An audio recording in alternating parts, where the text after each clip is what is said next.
Hello, hello, hello. Oh, hello, Rage, Cam. Good to see you. So this is my first stream in actually several weeks, and I have a bit of a backlog today because I've gotten home a lot of miniatures over Christmas. So, how's your New Year's been and Christmas and everything? Played any good games?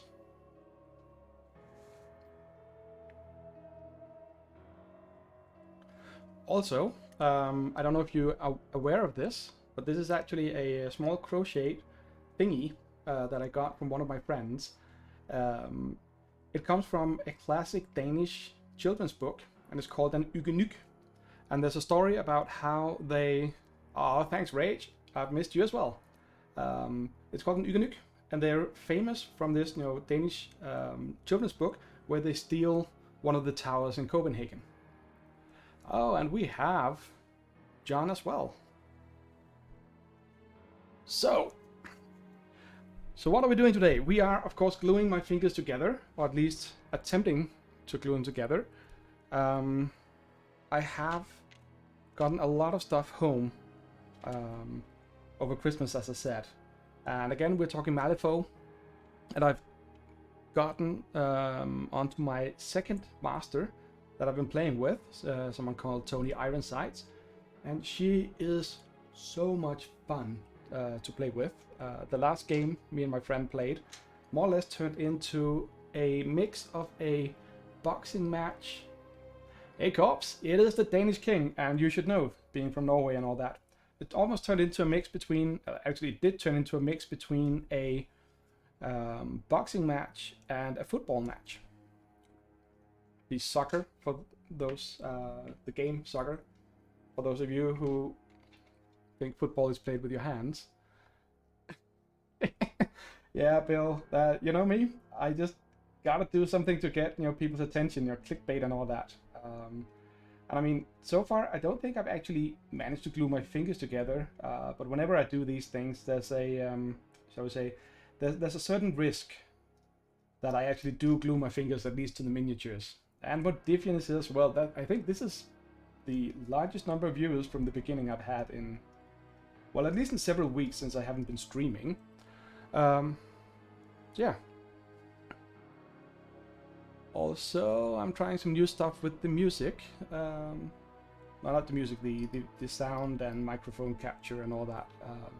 But it looks like it's going well, and no one's complaining about not being able to hear what I'm saying. So, anyway, what we are doing today, again, assembling miniatures from Malifaux, and we are assembling Joshua Fitzsimmons, who is a nasty git.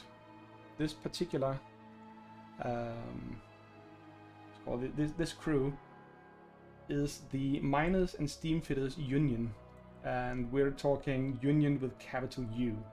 So we got picket lines, we've got people joining up. We have, I think I talked about this earlier, about one of the other ones, someone called Amina, I think, who is probably the most dangerous miniature of Fitzsimmons. Yeah, well, see if we can get the camera to actually focus. You see Joshua Fitzsimmons, it's right there. Thank you, Corpse. We will not be seeing a lot of painting today, though.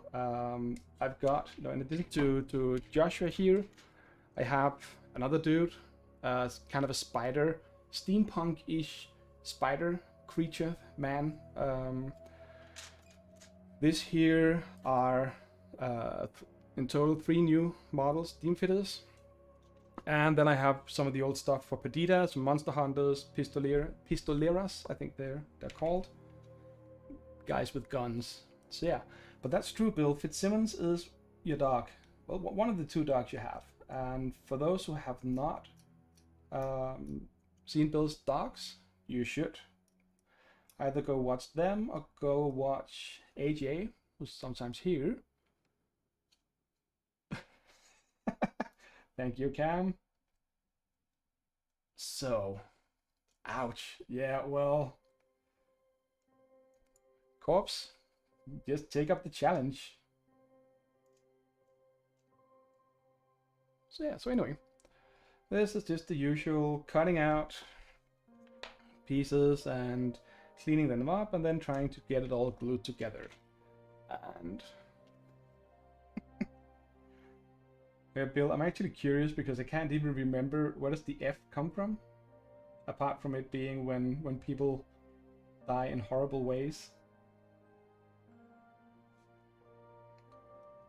Well, Bill, actually, you're not gonna get very far with 911. You know, us being in Europe and all that. It's actually 112 over here. At least I think. Okay, Call of Duty thing. I have not played Call of Duty since it was just called Call of Duty without a number on. So yeah. All right, you pressed F when I was man down.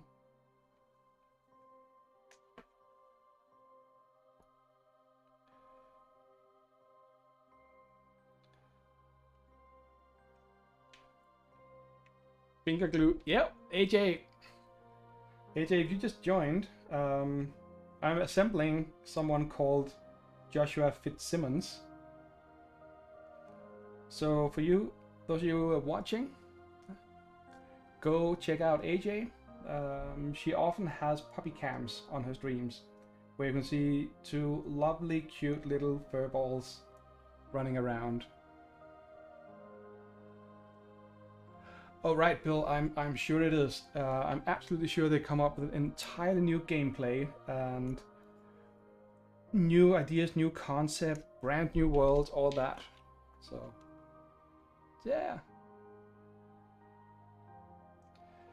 No, but this guy here, this particular Fitzsimmons that I'm assembling now, one of his abilities in Malifaux. Malifaux is a small skirmish games, miniature skirmish games for those of you who don't know. But one of his abilities is actually called Picket Line, and that is his melee attack. And I'm guessing that he's punching people with this signpost he has, or maybe he just has an entire picket line in his back pocket. That might also be an option. This being a weird world and all. No, but the last time we played, as I said, it actually ended up being more of a football game.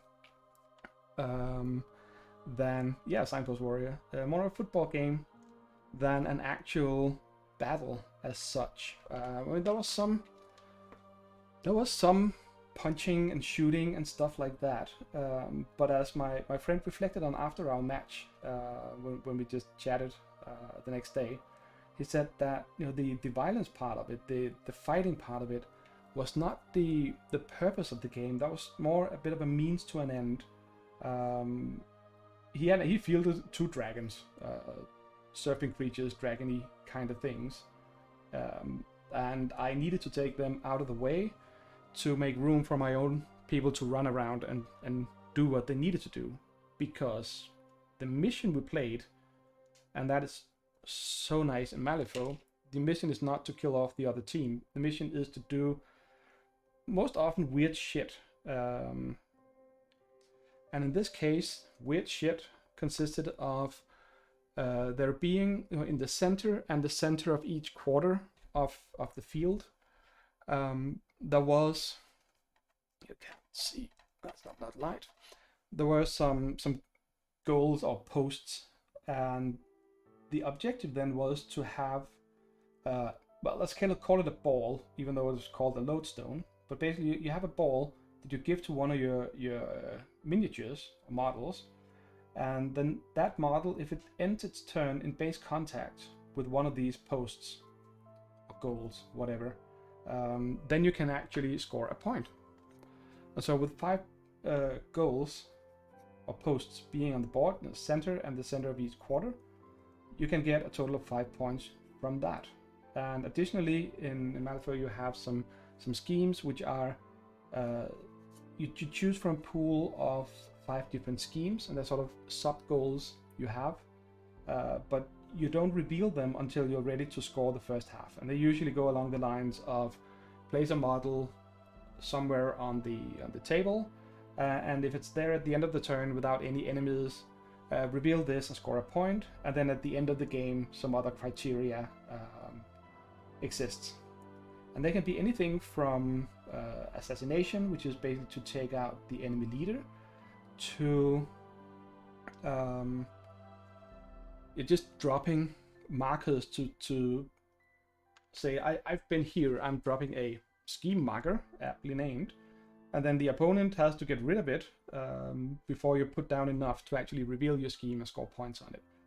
And that's the important part of playing Malifaux, is that you don't win by killing models, generally speaking. You win by scoring these points instead. And we have seen situations where a team got almost eradicated. My friend has actually, in against other opponents, he has won, even though his entire crew was killed off. So it's one of those kind of games. But it's just, I think it's just nice to have that and have that be the focus. It threw me off a lot in my early games because I just went for this whole, okay, let's make sure we go for the other team, get them down, and then later on we can go for the objectives. But you don't really have enough time to do that. There's only 5 rounds in a standard game of Malifaux, so each model can only activate 5 times, and all models only have 2 actions. So it is actually quite limited. And if you start using or wasting even 3 turns just killing off the other team, while the other team actually scores some points, you're just gonna lose. I learned that the hard way. Even though, to be honest, my friend did warn me that this was not a shooting game. It is not a game where, like Warhammer, Kill Team, the whole Games Workshop line of games and other games. This is not about simply just shooting the opponent, the opposition, is the word I'm looking for. So yeah. So anyway, over the past year and a half when I've played this, I've played mostly with the first master I got was called Perdita, and they're the Mexican bandits, for those of you who heard me rant about them before. I painted up some of the models here in December. I didn't finish the crew because now I have a new crew and have new models, so I'm gonna do that. But I got home a bunch of other miniatures from a different faction to try something else. And that's why I'm not painting today, because I really want to get all of this assembled, because then I can play with them. And once they're assembled, I can always start painting them. So yeah, so that's what we're doing tonight. And we'll probably also be ranting about, well, anything really. Let's see, we have a very large cloak here. Now, these models here are really nice and detailed. I have, again, for comparison, this is your standard average Games Workshop Citadel miniature. Can get, yeah, there's no light, but well, very detailed, really high quality, really nice sculpting and casting as well. Here we have your kind of sort of average Malifaux miniature. I think I made this comparison before with similar models, but as you can see, the Citadel miniature is not entirely dead, so he runs around on his own. But as you can see, he's a lot more sort of bulky. He's got a lot more bulk to his arms, his body, his torso, his feet are huge. And if you look at this guy over here, he's more sort of proportional to your average human being from our world. And they're roughly the same height and same width. But the Malifaux miniatures, because they have that sort of slimness to them, I like them more from a visual aspect. But it usually also means that the surfaces, the parts here we have some of his pants or his boots or whatever, they're usually smaller than on the Citadel miniatures, which means you have less surface area to work with. And for me, that makes it a little bit more tricky and difficult to actually paint them properly, because I still consider myself a bit of a newbie painter.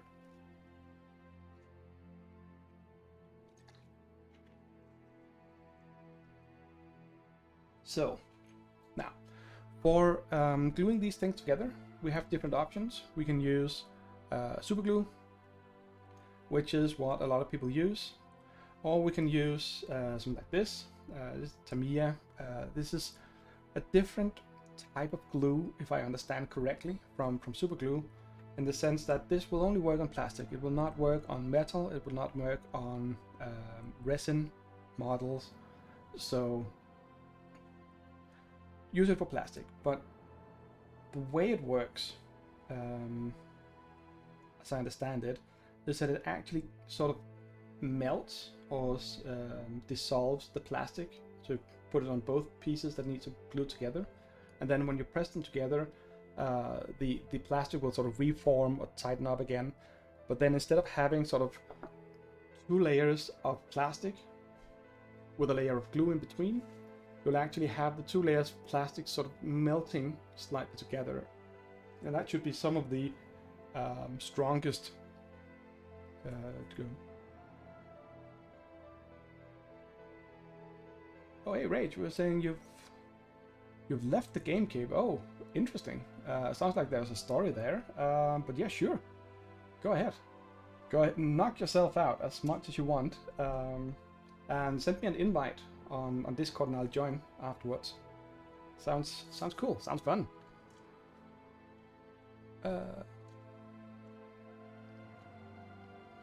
But I actually need, for some of these miniatures, I really do need to have a assembly guide, which I've found, just to see where, you know, important stuff like this very small Molotov cocktail goes. So yeah, now of course cannot see what I'm sharing. It'll do. But yeah, Rach, thanks for reaching out, man. I appreciate it.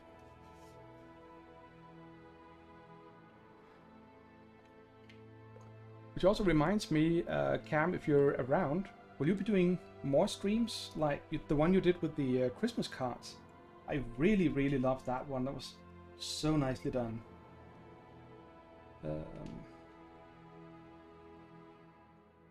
And again, as I've said before, one of the really important things to do when you're gluing together, seriously, dry fit components. I'm messing around a little bit with it here, but you really don't want to do the whole, oh, does this fit here, when you have, let's call it live glue on the pieces, just so you have an idea about what goes where. So this one, see, this leg here goes all the way up there. So my first impulse was to kind of put it, no, since I was holding the lower part, I just went, oh, well, the leg has to go up here. Oh, Cam, that's good. Taking time, but yeah, I mean, I just took, must have been 3 weeks now, off from streaming because of the holidays, and I managed, in these corona times, I managed to catch myself a good old-fashioned cold. So that was very, very unimpressive, but still only a few days, but still just disrupted my holiday schedule a little bit.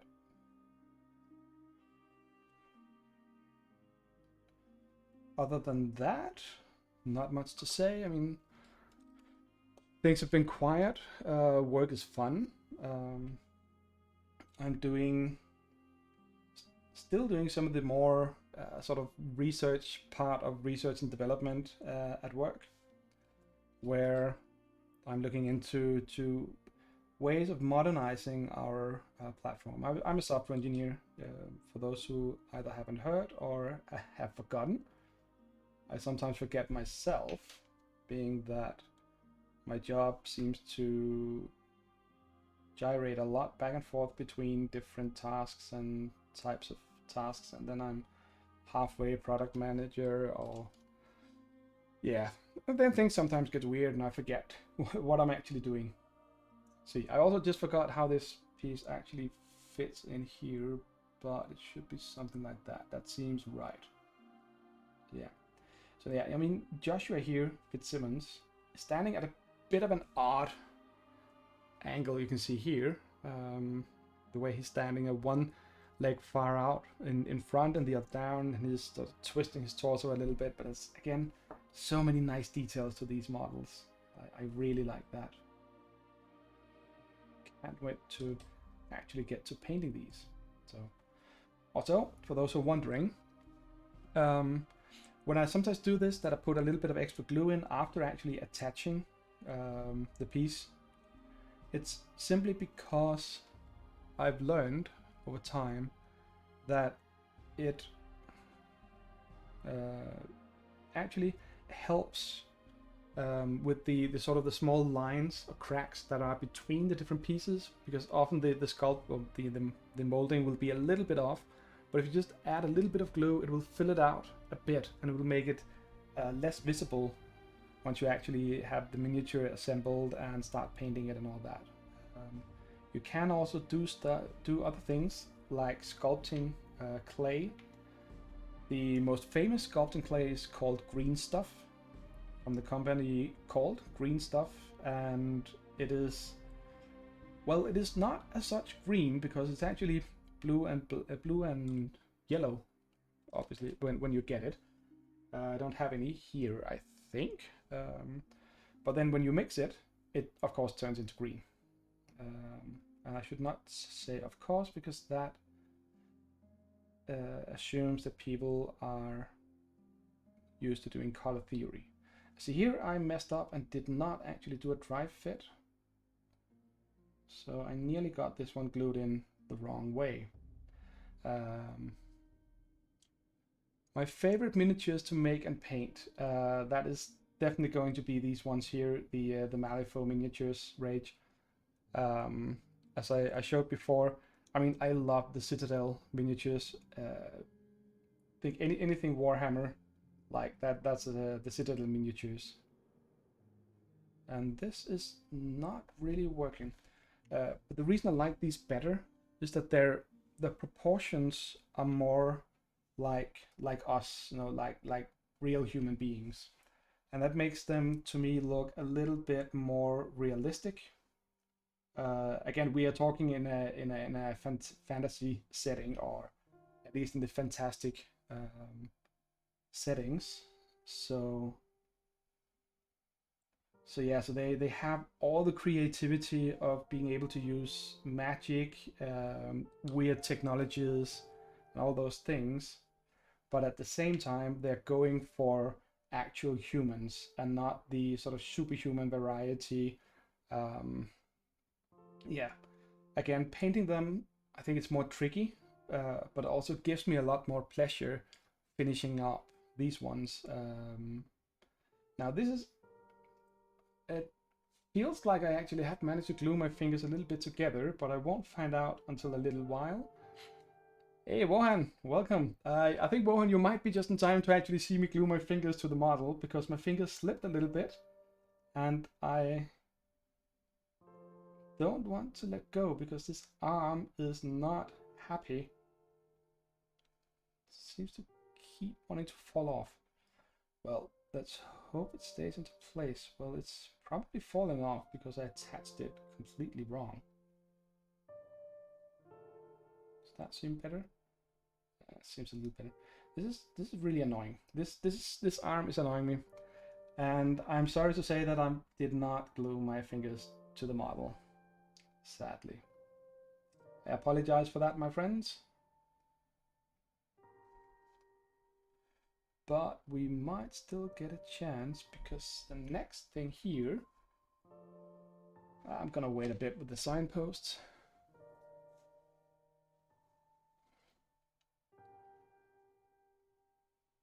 Yes, John, that's absolutely correct. I said in the beginning, the Tamiya cement, which is probably what you have as well. I use the extra thin because it's good for small pieces on delicate models. Just wipe the glue a bit. Right, because Bohan, you really want me to have miniatures in my beard. Also, Bohan, when will you be playing Malifaux with us?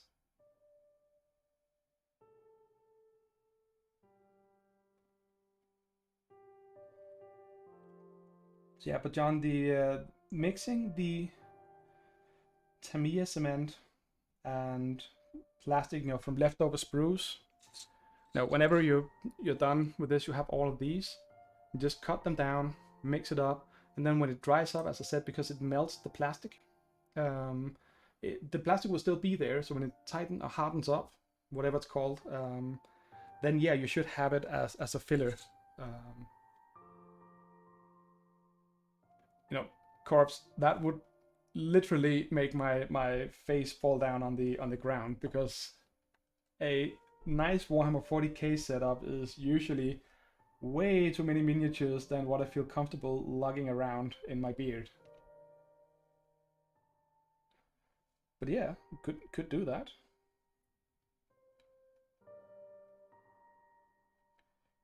I mean, it's a lot better than what I've seen other people use their beards for in memes. Reasons to go back to... No, but Wohan, I don't see the point in going back to Kill Team.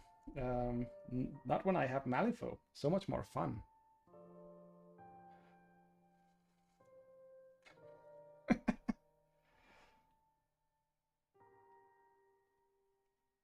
So anyway, let's get his head in place, and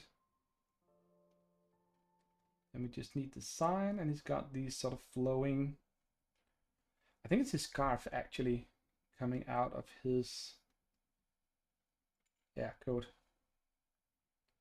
Now see, this is gonna be fun, because what goes where? I think this one goes over here.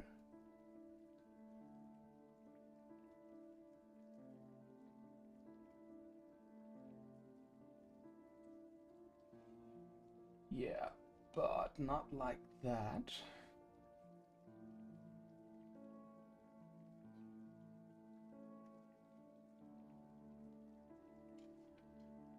I think I need the sign in place. I'm looking at a picture of the model here, trying to figure out how this should be done, because this is gonna seriously conflict with his head at the moment, which again makes me think that I probably didn't get the arm on just right. Yeah, who cares? I think we're just gonna go with... I think we're gonna wait a little bit with the sign. It's also gonna make it a bit easier to paint. Let's go for the arm instead.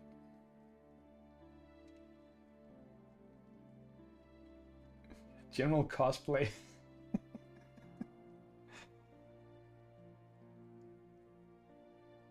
Well, I am glad my beard can inspire you to such marvelous, to make you use your imagination for all these things. That's a good thing.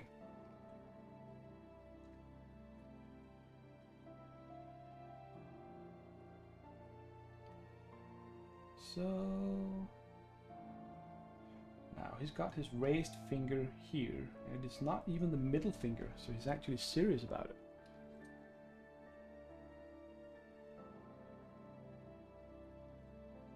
So there we go. I'm an inspiring man. Thank you for that, corpse. That is, well, that's a really nice compliment to get. I appreciate that.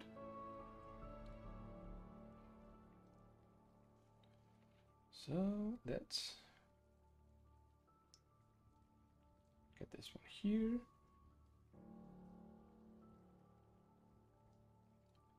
There we go. Let's just get a little bit of extra glue in, just at his neck here and there. Now, what any good union worker person thingy should always have in their coat pocket: a Molotov cocktail. You never know when you suddenly need it. You know, when you're talking to your boss about, you know, getting a raise or whatever. I won't recommend using that technique every single time you go in, you know, for salary negotiations. But once in a while, just pulling out a Molotov cocktail, going, look, I haven't burned down the building yet. I think I deserve a raise. Might work, might not work.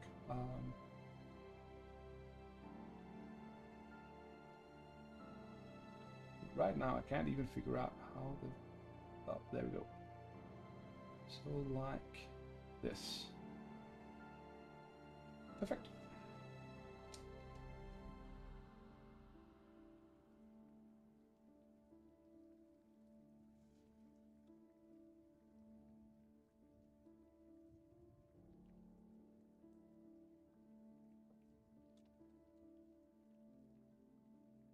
This has been another 7 career tips for success. Well, I never claimed success. I just claimed that it might be effective, I think. Yeah.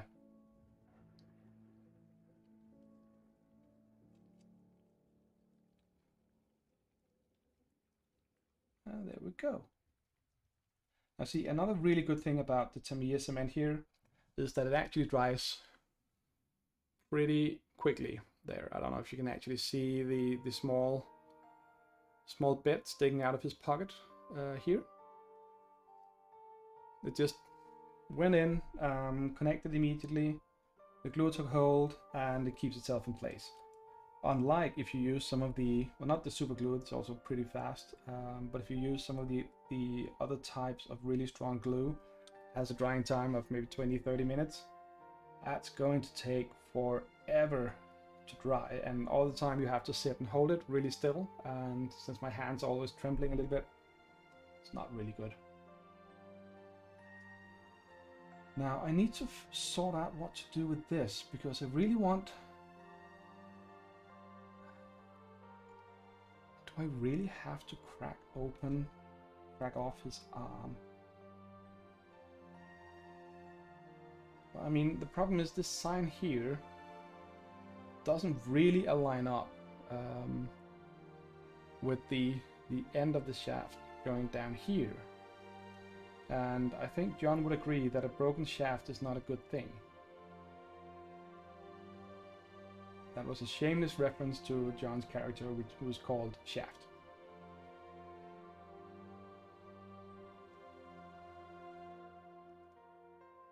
This is kind of weird. Anyway, still not... I mean, I can't really figure out where this should actually go. Should it go further down? Okay, it can't go further down, because then it's gonna be... Maybe it can, actually. You know what? I'm just gonna glue it on, and we'll take it from there. Yeah, not a problem. A little bend. We'll go for a little bend, but make sure that it's not completely broken. Is that an acceptable... Well, it will have to be, because that's what we're doing. And I have no delusions that this will actually hold up once I have painted it and start transporting the model around, because it's a very, very small surface area where the signpost here actually connects to the rest of the model. So yeah, let's hope the glue is as good as it usually is. Now, actually, this arm keeps giving all over the place. I do not like that. Stop doing that, silly arm. Just stay in one place and stay still, damn it.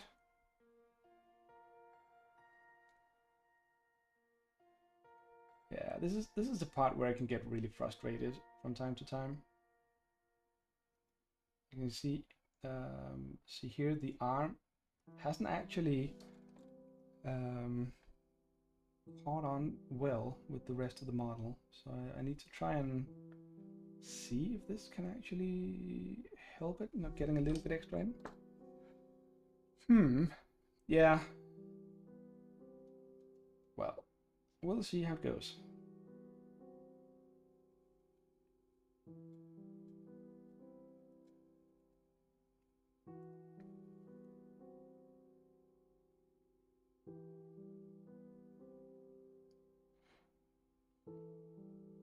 Whatever, it is there.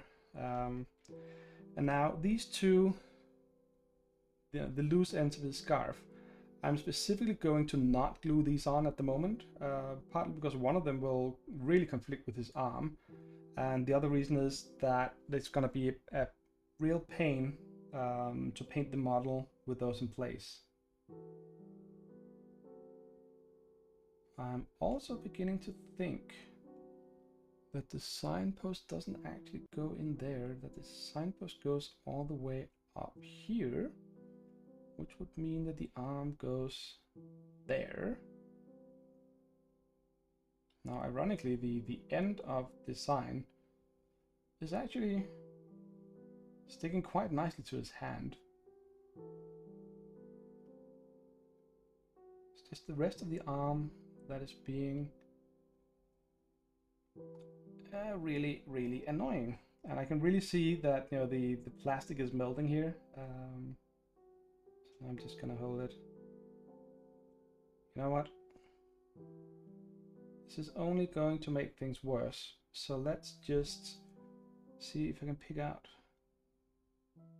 So I don't know if you can see this, but this is actually kind of a string of plastic coming off here because it's been so melted by now. So I'm just gonna leave him there, and I'll need to fix it up a little bit. But anyway,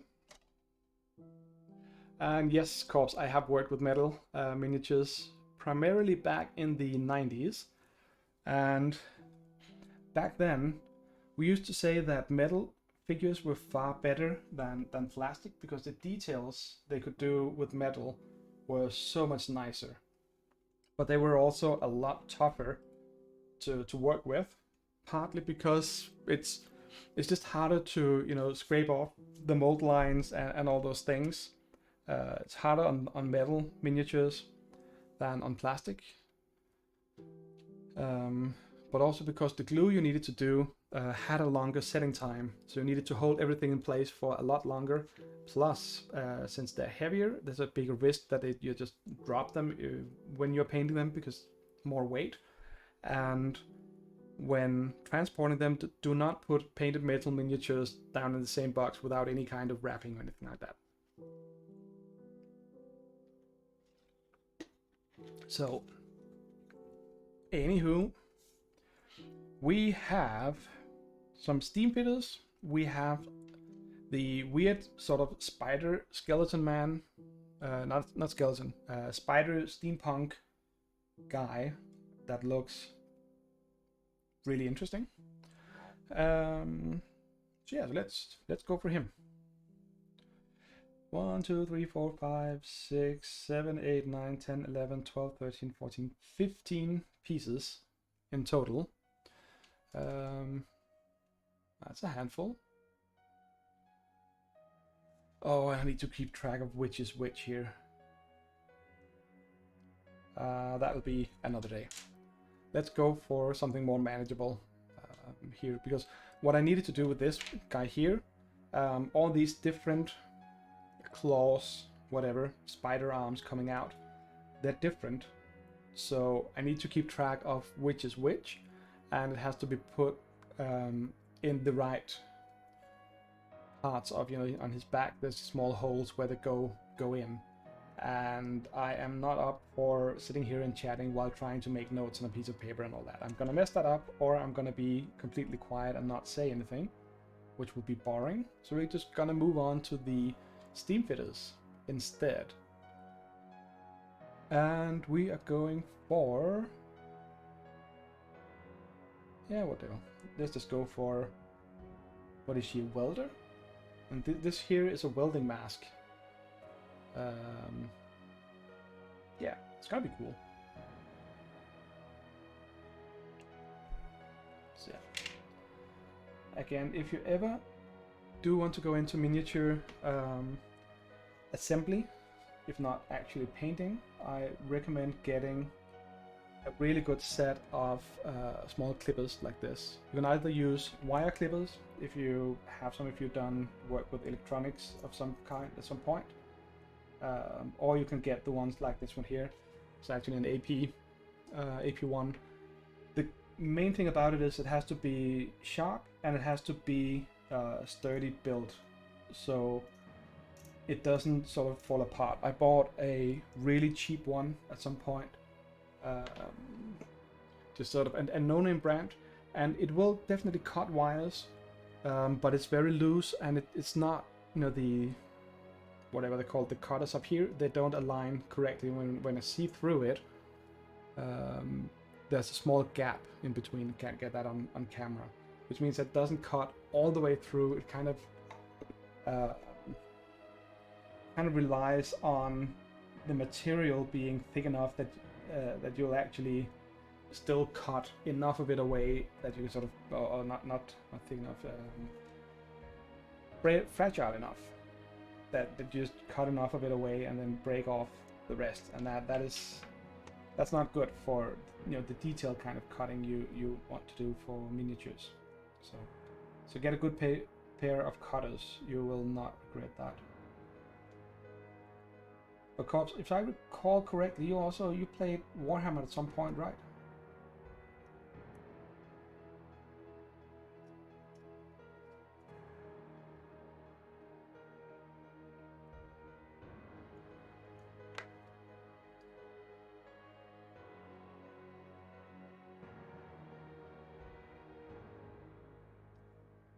You watched a lot, never played. You're into D&D. Oh, well, that is also good.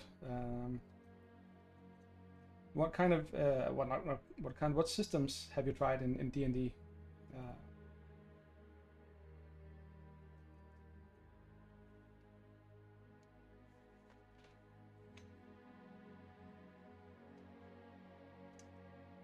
Yeah, Corpse Throat is a very D&D name. It's a very, I would definitely say, a gamer name. Yeah, D&D fits right in there. You the fifth. Okay, cool. We do as well up here. We did a little bit of 3.5 over the summer because one of my friends insisted on that being the ultimate, best, most fantastic, blah blah blah system ever. So yeah, and we just went, hey, we just want to play role-playing games of some kind. So we started 3.5. Then he moved to the other part of the country, and we needed to get a new player into the group to fill out the hole left behind. And since she was a completely new player who had not played more than, I think, 3 or 4 game sessions in total, it was in another group I was in that was cancelled. So I just talked to my 3.5 group, which people I've been playing with for 20 years now, in various game systems. And they were cool with just switching and trying out 5e because we're more about role-playing and stories and the social interaction than we are about the rules, and we don't really care about doing all the different small optimizations like getting an extra bonus here, a +1 there, and so on. For us, it's more about the personality of the characters and then backing that up with some rules that at least are at least a little supporting of your character's choices and all that. I mean, if you're doing a rogue, a sneaky stealthy thief, then of course that person should be good at sneaking stealth stuff. So yeah, people are writing.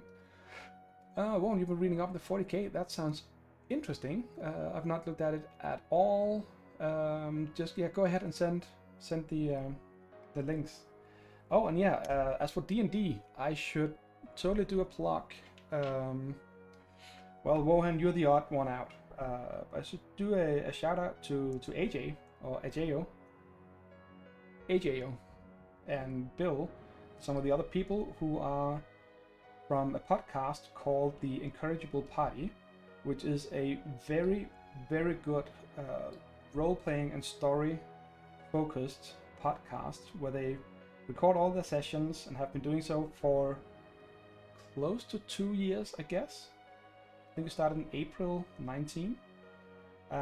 You have, close to 200 episodes by now, if you take all the after parties into the mix as well. So yeah, if you like D&D and if you like listening to really good role players who have a lot of fun with a good DM who does a lot of good voice acting, and also is an amazing editor, that is so important on podcasts. So yeah, thank you for the link, AJ. Incorrigible Party. Go ahead, give them a follow, take a look at them, listen to everything or not. They just started chapter 3 of their story and they have a really, really nice, it's called summary, I guess.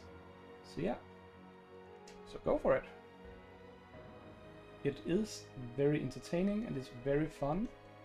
And if you go to some of the latest episodes, you will even be able to hear AJ in her very, very first session as a DM, which I think was amazing. I always love it when players give it a go at being a DM. And remember, you cannot, well, it's one of these, you can't make any mistakes, but everyone makes mistakes, kind of things. But going from being a player to a DM is a huge step, I think. There's so many things going on when you're a DM. And a lot of people I know always go, oh, but I'm not ready and I need to read up on the rules, so I need to be better prepared. And really what you need to do when you want to be a DM is to just go for it, try it out. So yeah, so AJ, she did her first one-shot D&D session when she was a Dungeon Master. And not only that, it was recorded for the podcast. And I think it went absolutely splendid. I have to be completely honest and say, the only thing where I could feel that you were a new DM was in the first 15-20 minutes. Thank you. Yeah, I did help prep you a little bit for that. But I mean, in the first session, it was quite clear, or maybe it was just clear to me because I knew it, that you were. It sounded like you were sort of getting used to, not really struggling with, just getting acclimatized to having to run the game instead of being part of the game. But I'm talking about the snowmen here. That's not a big spoiler for anyone. But after that, I think everything just went wonderful. I'll leave the spoilers out. So yeah, you did some really good calls. And then when you're DMing, a lot of the time you'll just have to come up with stuff on the fly. And it can be really brutal, and when you go over it afterwards, a lot of times you'll go, oh, I should not have done that because that opens up for this and that or whatever. But it doesn't matter. I mean, it's a bit like what I've been told from people I know who went to the military. When you're sort of debriefing after a mission, it's so easy to second guess what happened during the fact, or during the game session, or during the mission, whatever. But it's also important to remember the good old saying that hindsight is 20/20, and all the things that people look at when they're slowly sort of picking a situation apart after knowing the outcome and knowing a lot of other things. You should never sort of do that to other people, because taking a decision in the middle of something. Wait, hang on. Oh shoot, I don't know if you can see this, but these ones here are also pieces that needs to be glued onto her. They're tiny.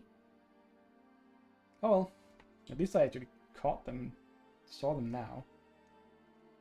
It's just gonna be this.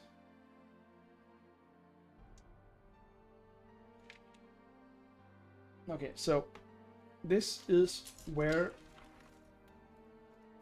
I need some place to store this.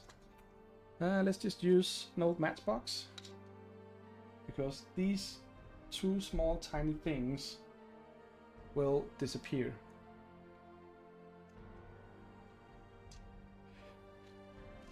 Yeah, but when leaving them on spruce does have the problem if you're assembling multiple miniatures, that then you all of a sudden cannot remember which pieces go where and so on. So I will, or in this particular case, I might overlook them when I'm cleaning up old spruces and just throw them out. So these go here, and I think this is the. Oh, what? Let's go. Yeah, Corpse Ride. We had a one-shot with completely new players and veterans yesterday. It went really well. Congratulations on that to you. We had a Warforged that had a maximum of 3 commands before I shut down the reboot. It was hilarious when the dudes voice acted. He had errors and sound effects, and oh, that sounds so fun.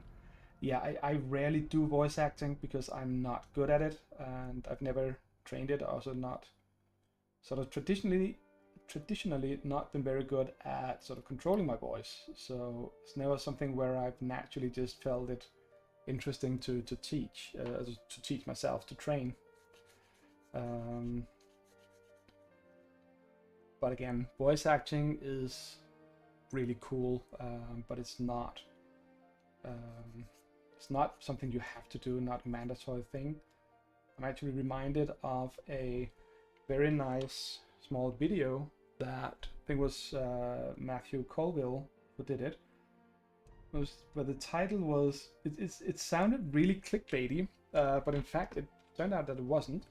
But it said the title was something along the lines of why the Matt Mercer effect was the worst thing that had happened to D&D, and that Matt agrees. And the message in the video is that a lot of people who want to begin playing D&D, they will look at stuff like Critical Role or any of the many other wonderful podcasts, video series, whatever, are out there, and they're going to be very daunted by that. They're just going to go, oh shit, they're doing voice acting, they have all these cool scenery, they're so into this, they know everything, and then when they cannot do the same, on the first go, on the first session, right? And who can? Then they're going to be scared off from the entire hobby, which is not a good thing. So yeah, so there is that. So people are writing more stuff. Oh yeah, murder hobos. I just saw that in chat. I've never really understood people's kind of it's such a big concept that I guess it's something a lot of people do a lot of the time. And if I understand correctly, murder hobo is just kind of when you walk around and you basically kill off any NPC you come across because, hey, no consequences, blah, blah, blah. And that's kind of weird to me because the groups I've played in, that wouldn't work because the DMs I've had would very much put consequences into play if we just started randomly killing off people. I mean, we'll sometimes, dispose of a ruler here and there, or, if someone is infected by chaos or whatever, I mean, but not the sort of the random killing off, I don't know, killing off the innkeeper so we don't have to pay for the food or whatever. It's that's kind of vibe I get from the murder hobo thing. I just don't get it. I mean, why would people want to play those characters? It seems unnecessarily cruel. I'm not against playing evil characters, mind you, but I am against the whole sort of unnecessary cruelty. So yeah.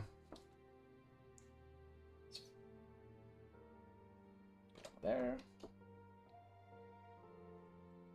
You kill everything in hopes of gaining level. Yeah, so that might be where it comes from. If you're playing strictly by if you kill something, you get XP. If that's the kind of style. Oh, and yeah, again, the evil characters who don't know how evil they are. It kind of fits in with the usual kind of who actually wakes up in the morning, goes, hey, I'm evil. I'm very evil. I mean, they'll have things like, I want to conquer the world because that will make it a better place, or they're gonna go, it'll be better for me. That's sort of the selfish aspect. And then we're down again also to the whole discussion of an ultimate good and evil. That's let's leave the whole old alignment discussion out of it for now, at least. Exactly, a lot of evil people are likely thinking that they're good guys. Except, what was that movie?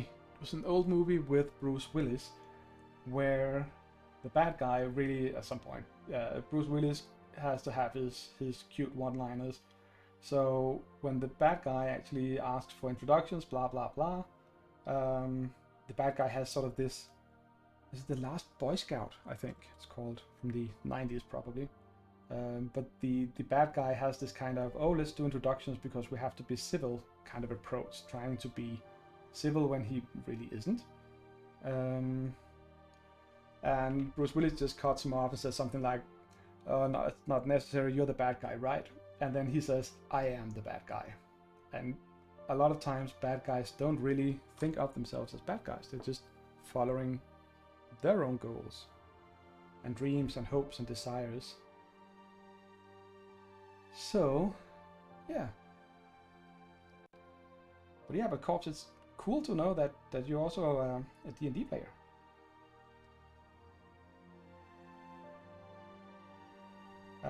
Then I should probably mention Batman Joker was a chaotic neutral in The Dark Knight. It was chaotic evil. It did ruin a mobster empire, but hurt a lot of people. Yeah. So yeah.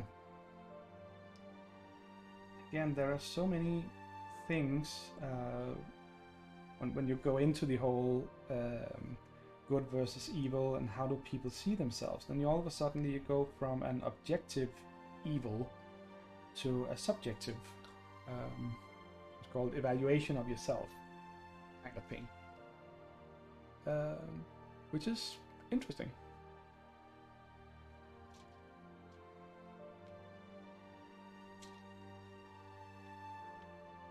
So yeah, what else do we have? Cool, from Minions. I do not know who that is. Probably because I haven't actually seen the Minions movie. Which I know, big mistake. Arts and philosophy. Yeah, and I don't even know if arts is the right one for assembling miniatures. There is a making and crafting category as well somewhere, I think. Which foot is the right foot? Hang on. Yeah, that one. Well, it always turns into philosophy with me. I know. I'm that kind of person. And to be honest, to be fair, I mean, I did take philosophy in high school, so at some point I even knew what I was talking about.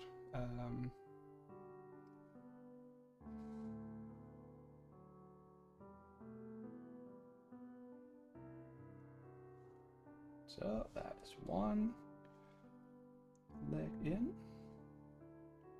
We might actually make what, 3, maybe 4 miniatures in this stream.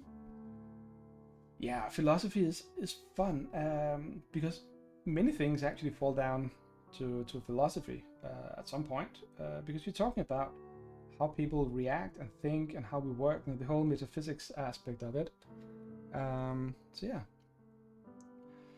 So if you have any suggestions for philosophy podcasts, go right ahead. I listened to one a few years ago called Philosophize This. Metaphysical milkshake. That sounds something for me. At least the milkshake bit.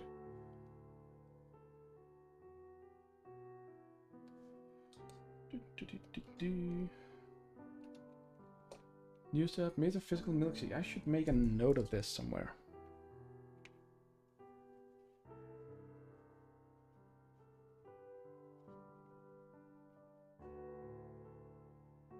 There. I will definitely not ever forget that now. Oh, right. That's why Ryan Wilson is familiar. It's cool. It's cool. Thank you, AJ. More stuff I'll never get around to listening to. So what do we have here? Now we have. Now these Steamfitters here are pretty badass if you ask me.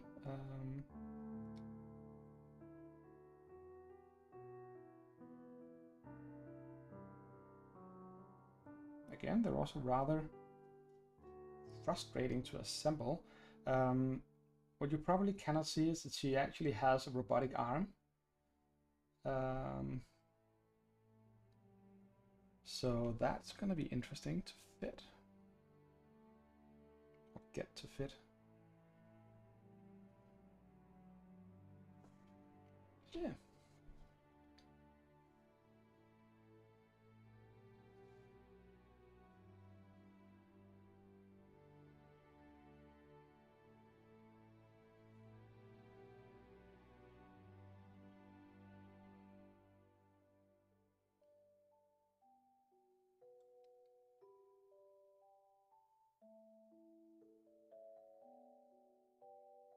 So Now, what I'm trying to do here is I'm trying to align a very small peg into a very small hole while also aligning the rest of the arm on her shoulder. And it worked out well. Cool. What? Ah, another. See, again, more small pieces that I almost overlooked.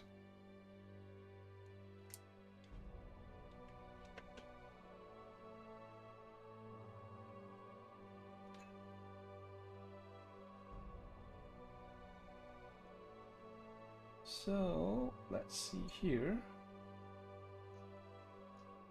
This is some kind of gauge or meter measuring thing that goes on her arm. Because that is so natural. I mean, we all have some kind of, you know, small thingy stuck on our shoulder that gives you a readout of the status of your arm. Typical.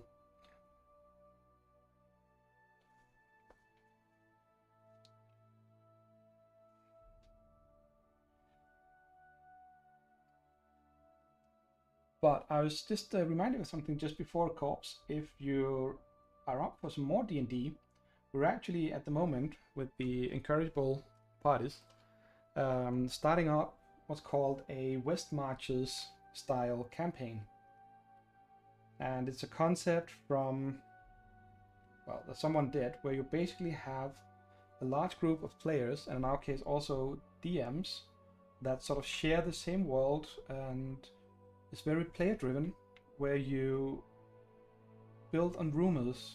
You know, the players have we have, you know, chat room, we use Discord for it, and players will just discuss what they've been encountering on when they're out on adventures. Like if they were going somewhere and the DM drops down a hint saying something like, well, in the distance you see what must obviously be a wizard's tower or whatever, and then the group continues on the normal adventure, whatever they were planning on doing. And then when they get back home, the idea is to have the Discord serve as the tavern where they share rumors. And it's in our Discord as well. Thank you, AJ. I'm just trying to hijack people into this. So basically the idea is that anyone can propose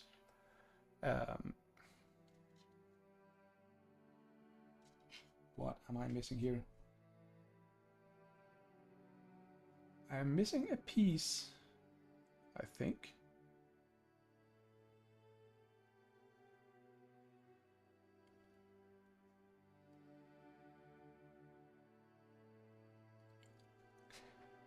Hey, Ole! Cool. So yeah.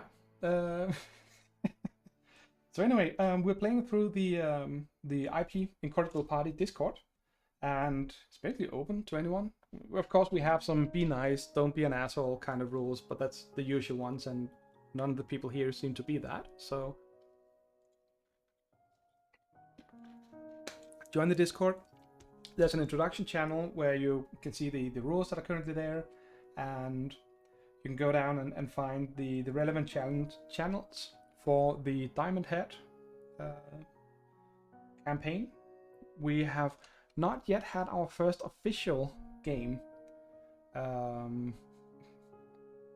but we are definitely very keen on getting it started, but it just requires a certain number of players and to sort of build momentum.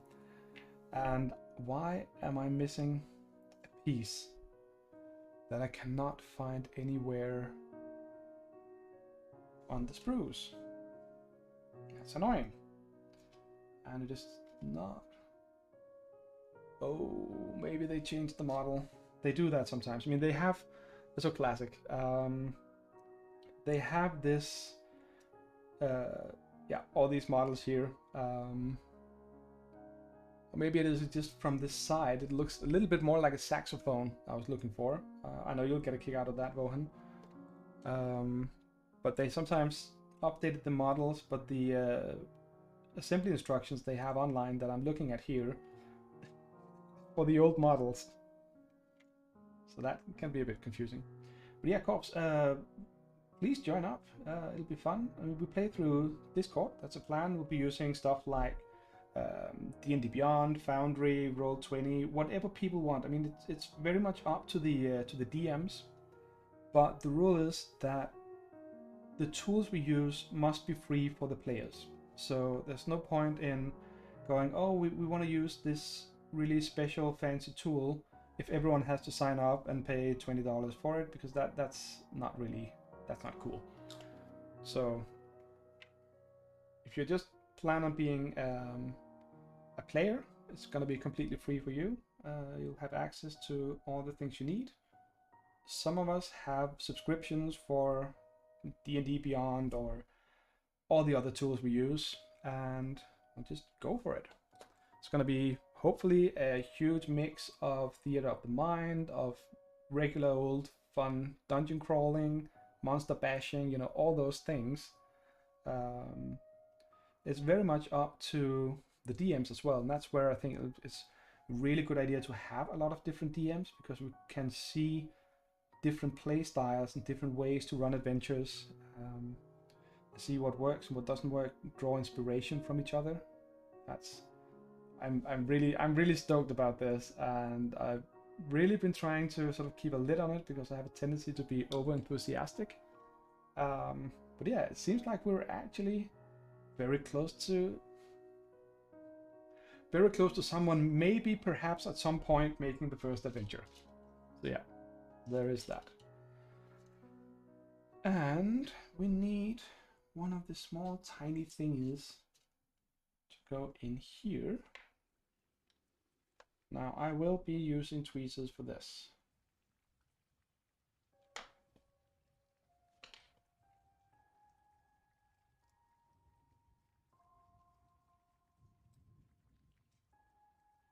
That fell on the floor. Somewhere. Probably lost to the ages.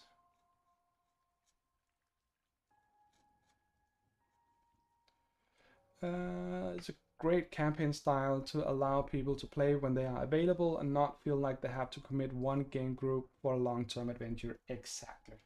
It's very casual. It's gonna be sort of probably, hopefully, very intense when we do play. But in between, it's just if you want to get a group together and can find a DM and want to explore a rumor or a feature on the map we have or whatever, that's just going to be a matter of setting it up. And that's what I really like about that style of campaign.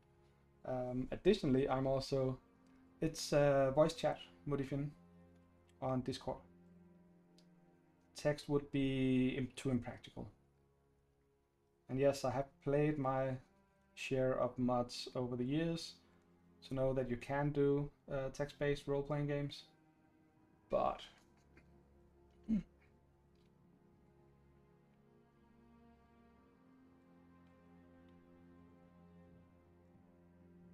oh, but Modifian, you should join. You have a wonderful voice.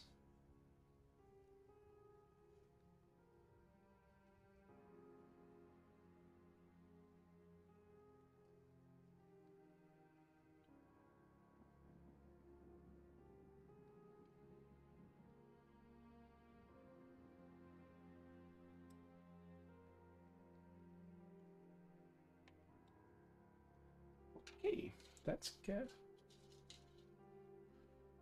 Oh, that's true. You do have the Ellie factor. That is a thing.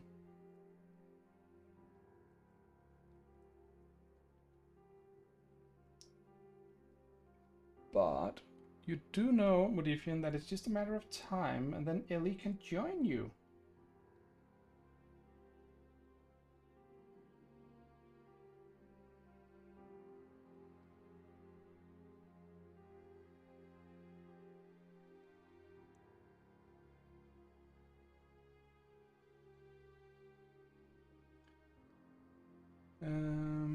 Looking on Reddit, looking for group.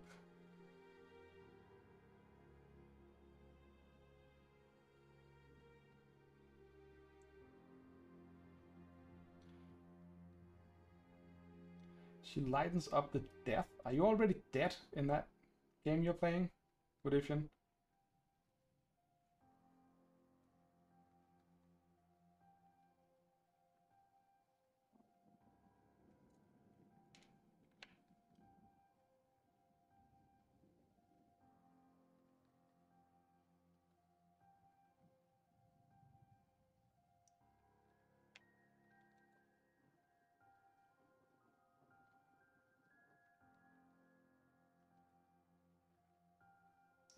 I actually remember long time ago when we were playing, one of the people where we often played, they had a kid. She must have been about 4 or 5 at the time.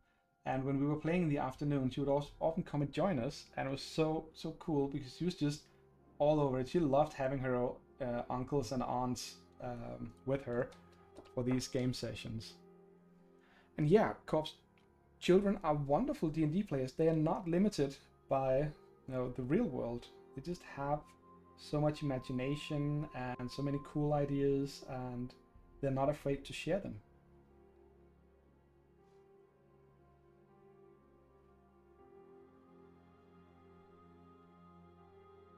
So yeah.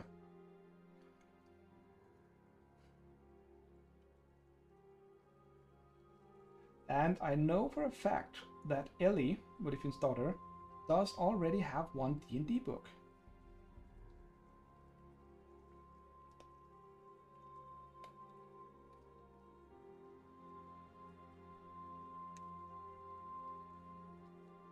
Well, there we go. A Steamfitter done, with her welding mask and all that. She also has a toolbox, but the toolbox is for mounting on the base. So it's gonna be a bit later when we have the base, when I'm doing the bases for it. Oh, she still loves the book. That makes me so happy.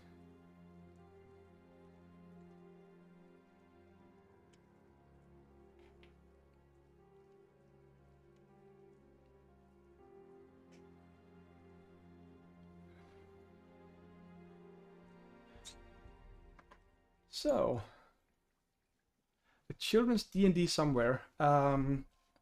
I don't know if there's actually a child version of D&D that there might be. There are many role-playing games aimed at children, but I think D&D, done correctly, it can be played by very, very young children. Otherwise, you have where I started actually, the fighting fantasy line of books are called Svær og Trolddom in Danish.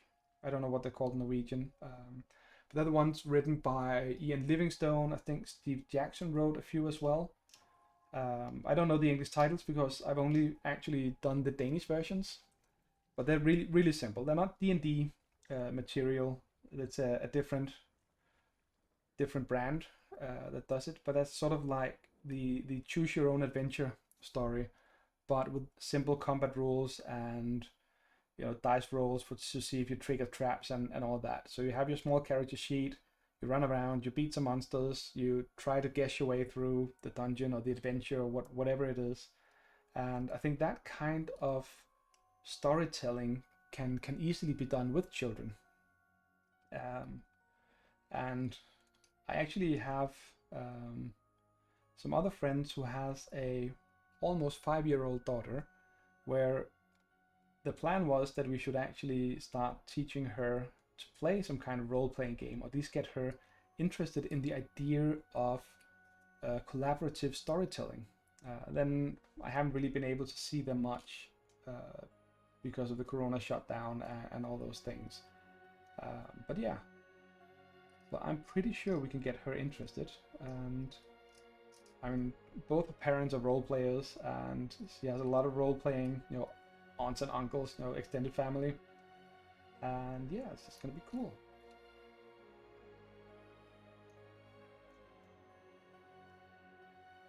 So yeah. So doing something like simple like the fighting fantasy, or just getting the basic rules for D&D, so you don't drown the kids in too many classes. I mean, children can absorb so much information, but at the same time, there's no point in sort of revealing all the different races there are these days. I mean, no point in confusing them with 10, 15 different playable races. Just go for a, hey, here you go, here's a human fighter, or here's an elf cleric, or whatever you think sounds cool, and to hell with the rules. Just get them interested in using their imagination. So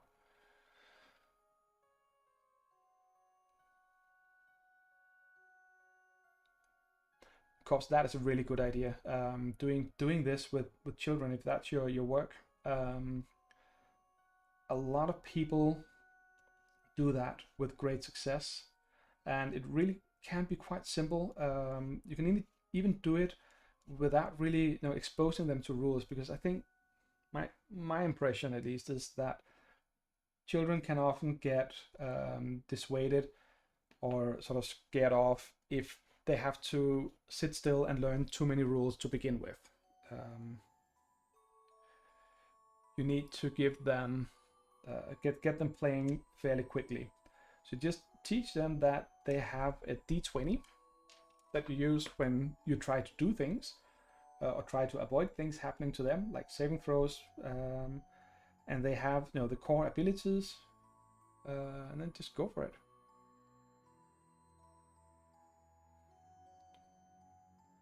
Yeah, exactly. So yeah, so Modifian, you've been playing role-playing games. I was just about to say since before you were born, but probably not. Well, maybe your dad played role-playing games with you when you were still in your womb. I don't know. But yeah, but you can't do it because a lot of what makes role-playing games different from, say, board games or miniature games and so on is the imagination. It is the, making up things as you go along. It's the collaborative story building. It is doing all of these things and breaking out of the norm, breaking out of the rules, thinking outside the box. It is an open world. There are no things sort of set in stone. I mean, if you're playing it, at least like I do, sure, if you do a dungeon crawl or whatever, it's nice to stick to the rules because that's sort of the shared common ground. That's where you know what you can expect. But in many ways, it's so much more fun when you don't really know what's going on. So everything is new. That, of course, requires some trust in your DM and in the players, because if you don't know for a fact that your DM is not just going to randomly kill you because you didn't know about this obscure rule that lets you get a whatever. I mean, that's where you have to do the decision if you're playing it like a dungeon crawl board game, or if you're actually doing it like making things up as you go along, just storytelling, that kind of thing.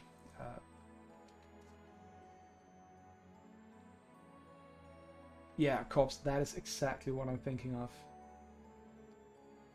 It will get, I think that will get the best of us. That's what I want to do with my 4-year-old niece, to get her started on these things, and just sitting her down, just some snacks or whatever, and just seeing where it goes, seeing if she likes that. And she's got a wonderful imagination. I know that from when we're playing other things like both games, but also just playing around in the garden. So yeah, that's neat. I love it when I hear that people are doing this. Good on you, Corpse. Really, really great job on that.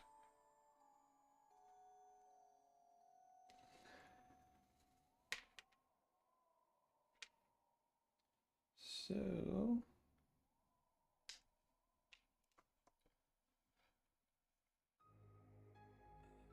more fiddly bits.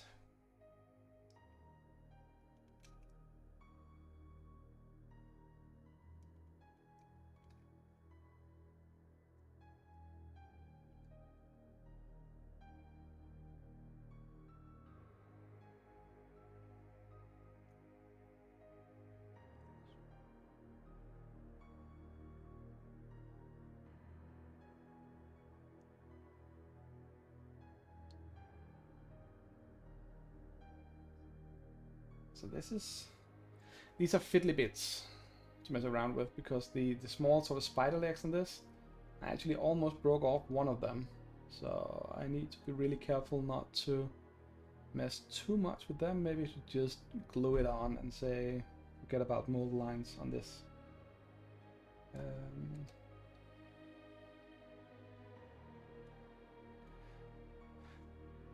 Well, Corpse, if you want to train writing, I have a suggestion for you that you could look into. That's the project called the National Novel Writers Month, or NaNoWriMo for short.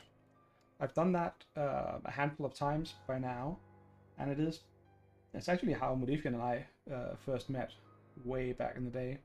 It's basically the concept is to write a book without editing it, writing it within a calendar month. It's in November, but it can be any time. And what actually was good about that is that what I learned, or at least what I learned from it, was to forget about the whole writing a perfect story, forget about editing, drawing an image, to screen the image and keep them hooked. Oh, so we want to... okay, so you want to draw pictures. Well, I can't help you with that because I am a miniature painting, which is basically, you know, painting by numbers or painting within the lines. It is not drawing things from scratch. I never learned that. I tried a few times, but these days I don't really have the patience to follow through and get good at it. So, but yeah.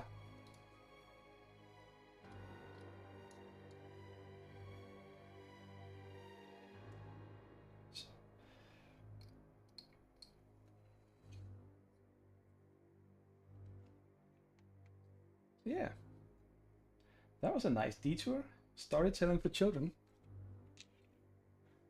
Oh, since we're talking children and I'm from Denmark, how many... I only just learned this a few days ago, but how many have heard about the Danish show John Dillermand? It's apparently a show about a guy with a red and white striped wiener that has its own life and gets him into all sorts of trouble, and it's kind of like an extended arm. It's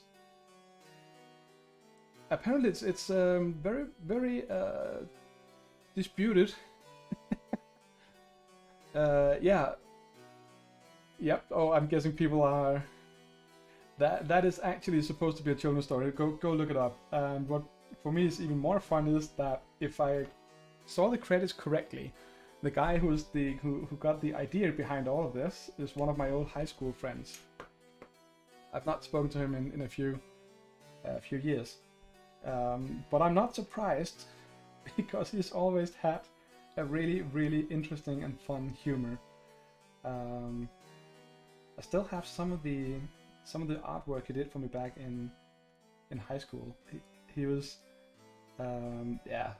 That's a long story, but apparently they've made this, and it's hugely controversial. But as Modifian writes, it sounded like something the Danes would do. Yep.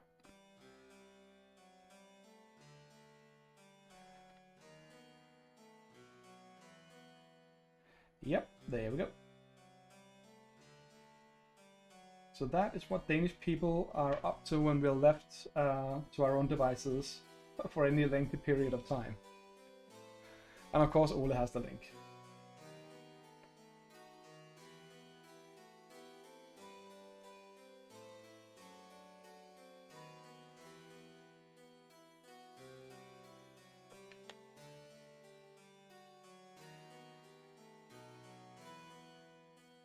Yeah.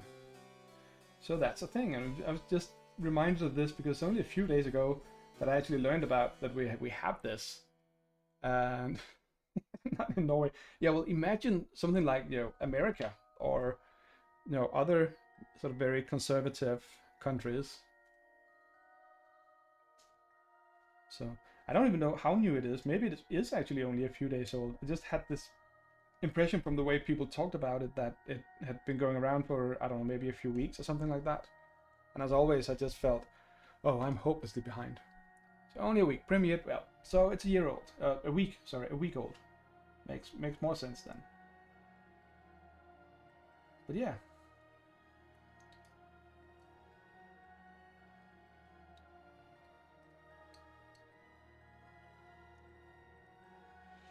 But yeah, it's a thing. It's a Danish thing. It's what we do.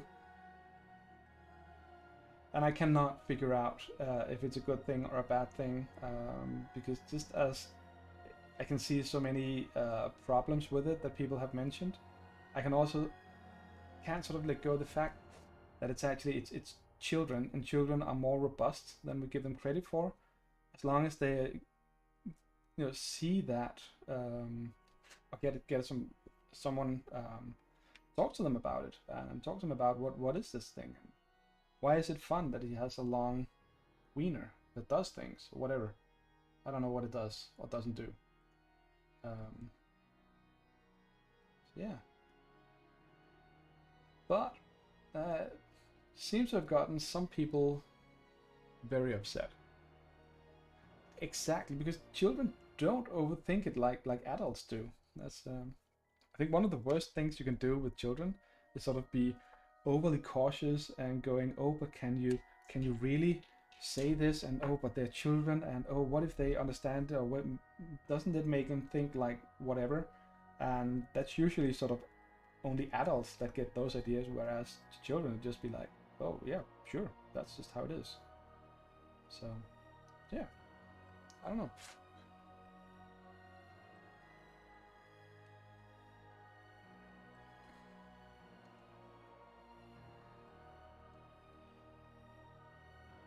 So it acts independently of emotion. That is interesting. Because then you can actually, if you really wanted to, and I guess that might be part of the thing, then that it's the, are you responsible for what your genitals make you do kind of discussion. I don't know. Probably best to not go there.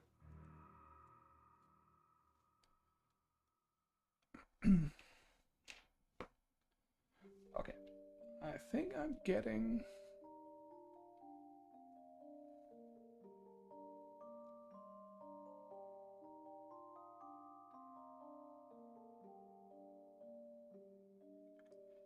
Go. We have 2 arms. This one. Okay, this one actually goes.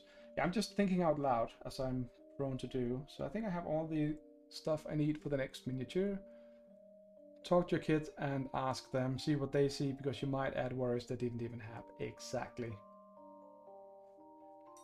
Yeah, I mean, the pictures I've seen is very much not sexual in nature. You don't see any details on it. It's just like, it could basically have been a tail, as far as I could see.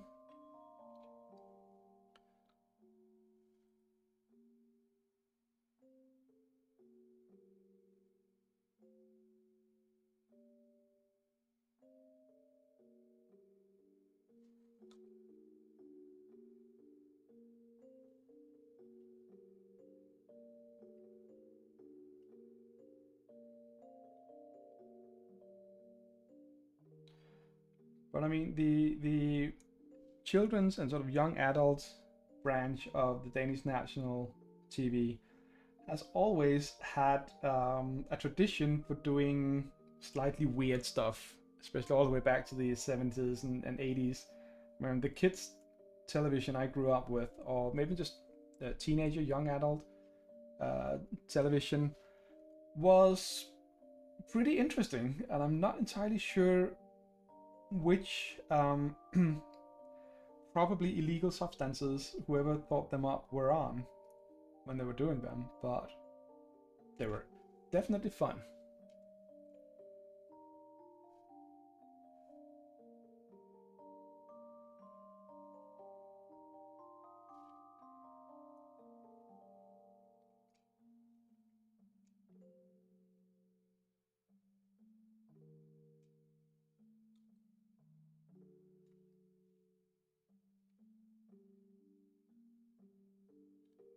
So,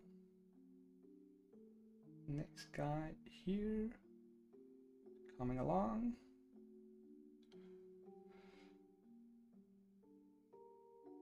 So, yeah, we're getting some miniatures assembled. I might paint them at some point, actually. That's my hope. Um, and yeah, I know I'm jumping a little bit all over the place, but it's been actually been a bit of a long day. I finally finally got around to starting the next batch of mead that I'm brewing. I've been setting it off because I usually just buy normal regular supermarket honey for brewing mead. For those who don't know, mead is kind of a honey wine, traditional in Scandinavia and other places, blah blah blah. It's very easy to brew, tastes, I think, delicious, and so do a lot of other people, and it's fun to play around with. I like, playing with the process and, just playing around with, different flavors and all those things. So yeah. Okay, now what? Why doesn't this fit anywhere? Oh, maybe that is why.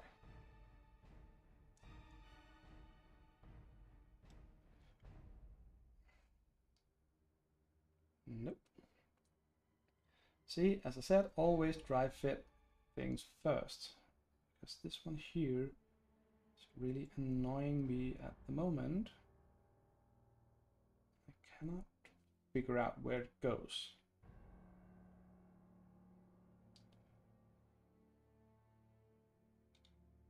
I think that is really annoying. When miniatures get too detailed, and when they rely on you having to actually fit several pieces into place at once, that's the kind of miniatures I don't like. So yeah.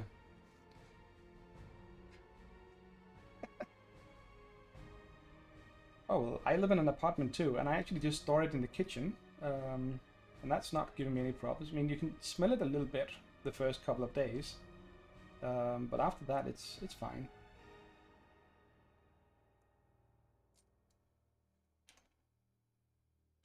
But yeah, I mean, ordering it, technically you could, but I have a feeling that shipping it to Norway is gonna be way too expensive.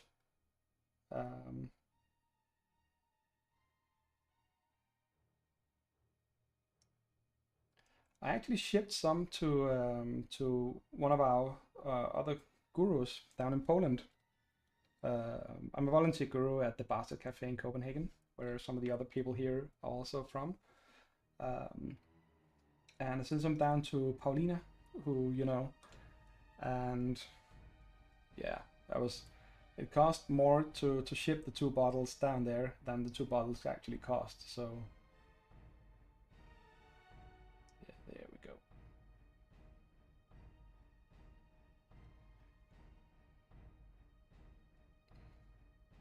Oh, well, a couple of tricks for, I mean, there's nothing in it that's gonna be staying around, you're lingering around. Like if you're a smoker, you'll have the nicotine in the walls and all that. That's not gonna be a problem with the brewing part of this. As long as you just, air out everything when you're brewing it, so you don't get,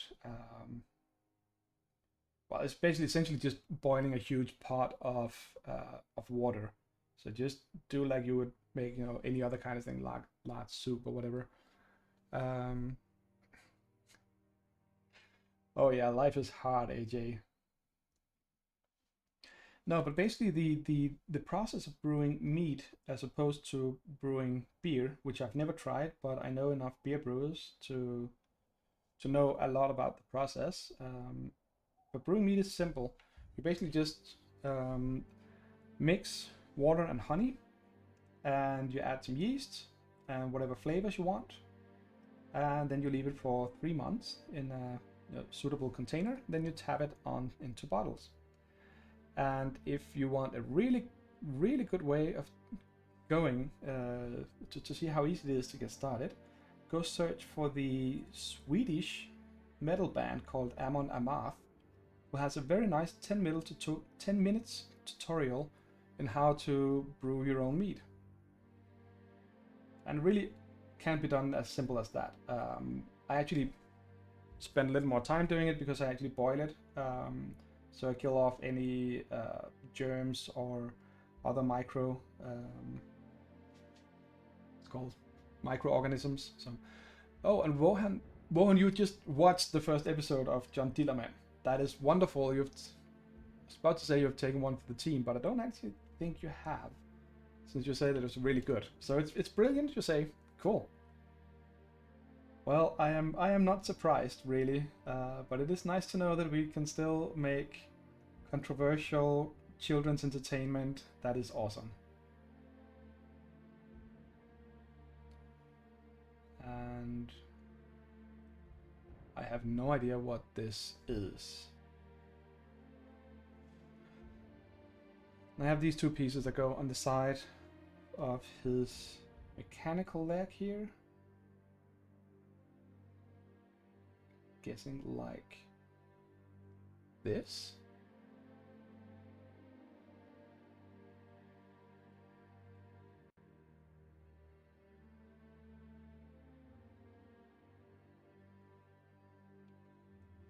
I don't know how this should be assembled.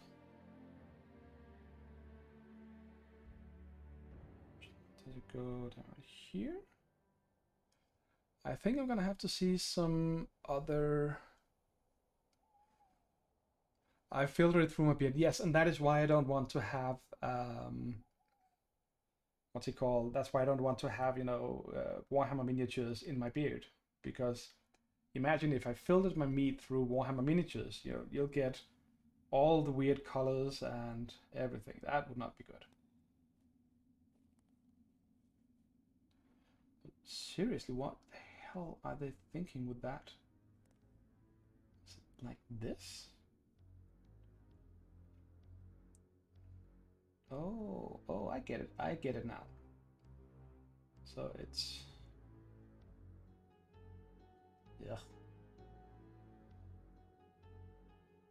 See, this is kind of the point where if I was just being lazy, instead of trying to actually fit these small bits here on the side of his peg leg, I would basically just leave them off, because no one would know other than people who have, you know, assembled the model themselves. They might be forgiving.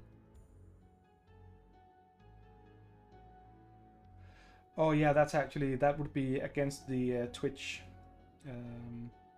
guidelines for use.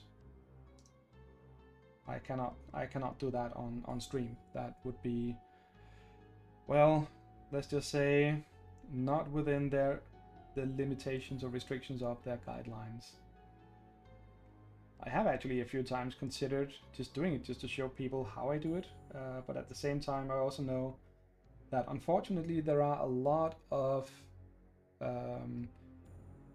weird people in the brewing communities that I've been a part of, and some of them will throw a fit when they hear that I am actually boiling the water with the honey in it to get rid of the microorganisms and that kind of thing, because they have this their opinion, their way of doing it is that since they claim, and that is actually not entirely untrue, that mead is an antiseptic, or honey is an antiseptic.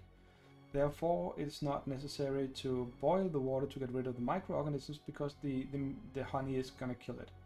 And that is sort of one of these things that is true, because honey does have some antiseptic qualities to it, as far as I've been able to figure out, at least. However, it is not good enough that it might actually kill off all the other things like mold and stuff that can also get into your brew. And the thing is that these people will kind of go, yeah, but it bubbles, therefore it produces alcohol. And it's kind of like, yeah, it can do that, but you can also have mold at the same time, or other microorganisms, which is why, if you have ever tried what's called wild brewed or wild fermented beer, where you rely on natural occurrence of yeasts to start the fermentation process. That's how it got started way back in the day when people started brewing alcohol, because they couldn't go down to the shop and actually buy a satchel of dried yeast specifically for this kind of beer or wine or whatever. I mean, that way we're really, really lucky today. Oh yeah, cool. Corpse, bon appetit. Thank you for dropping by. I look forward to seeing you again soon. It's been a pleasure having you here, and I hope you join the Western Marches campaign on the Encourageable Party Discord. So cool. Take care. And yeah. And speaking of thoughtful and well reflected, let's see if we can get it to zoom here. Now, this is a Steamfitter. I like to think of him as an engineer. I mean, he's really, really thinking really hard about some kind of technical problem that he can solve with his little robotic body down here. So yeah, cool. So it is 8:45, which will be not my bedtime, but my end time for the stream. So it's about time to start winding down. I'm not gonna start on this one, it's way too much. So what can we do instead? We should always do something fun on the streams.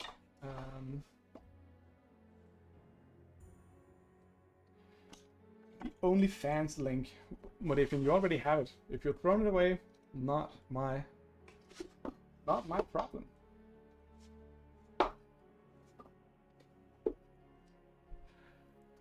Well, can do one thing, show off this one. Best place to be. And good advice, stay incorrigible. Just actually trying to see if I do have some green stuff lying around. And yet it is actually a very handsome sticker. And Emily actually made that one, especially because I talked about ordering some of your stickers and putting them up on the toilets in the Basque Cafe. And don't listen to this, Ole, because I'm definitely not doing that at all. I would never do something like that. No, the toilets in there is traditionally filled with graffiti and lots of other stuff. And they have these really cool stickers from the Incorrigible Party, but none of them actually had the URL. So I got her to make some, especially with the URL for me. So thank you to Emily for that.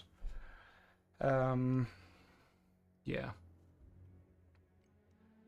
I think this one is going to be a bit too much for 15 minutes. And yes, I am special, AJ. Very special. I have special needs like URLs on stickers. She does. Emily is also part of the Incorrigible, cannot say that word, the IP podcast. And she's graphics designer and she does awesome stuff. She also does some really, really awesome crafts as well, like sewing. She does the classic board game meeple, just lovely pillows with those, and so many other cool things. She should actually, John, you should tell her, if she's not lurking somewhere, that she should do that live on stream. Some of those things. That would be fun. So yeah.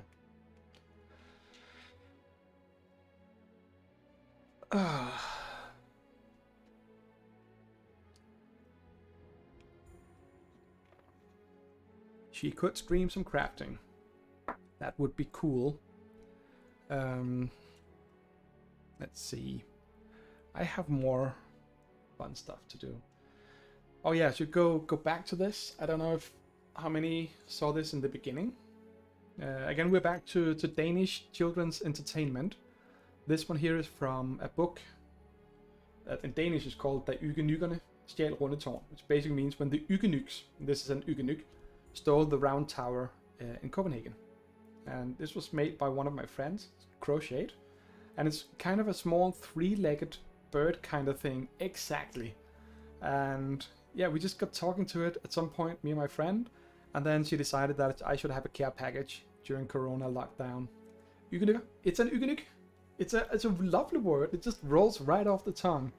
But yeah, so she made me one and sent it to me. and I promised her that it would be my live stream mascot. So there you go. Yeah, I mean, my first thought, because of the color scheme, was actually Andrea, which is a character in another old Danish program where you have a parrot and a frog talking about weird shit that with so many undertones that children just don't get. It's a wonderful show as well, especially in the sort of what are they called, hand puppets, when you have stick your hand up and especially the frog can do this really sort of pull his mouth together, grumpy face. That is so fun. So I think that is basically more or less it for today. It's been a pleasure having you guys here. So many wonderful people. It's great catching up with people. It's great to be back streaming stuff after a long winter break. And trust Ole to have all the weird facts. We should also point out that Ole actually does a lot of really, really good quizzes that I almost never attend because I'm not good enough for them. And it's been great to see you all. Corpse, Rage, Cam, Vlad, AJ, Ole, Wohan, Modifian, of course, and John somewhere. And here we have Emily's side. That is great, AJ. Go get some stuff from there. The Me Pillow, yeah, that's what they're called. They really are great, and it's always so inspiring when people do stuff like that. I think it's so cool. So, in a way, I will be winding down, and as always, have a very lovely evening. Thank you for stopping by, and remember to keep painting, keep crafting, and keep having fun.